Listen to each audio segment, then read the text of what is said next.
विद्यार्थी मित्रांनो, आज आपण पाहणार आहोत चौरसाचे क्षेत्रफळ। हा आहे चौरस। चौरसाचे सेंटीमीटर आहे 4 सेमी। आता आपण त्याचे क्षेत्रफळ काढू। चौरसाचे क्षेत्रफळ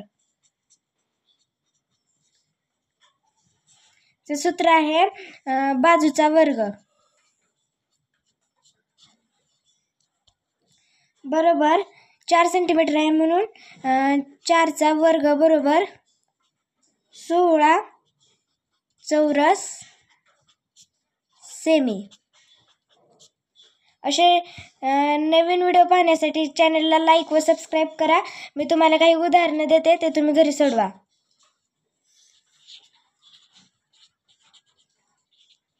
8 सेंटीमीटर, 10 सेंटीमीटर, 12 सेंटीमीटर,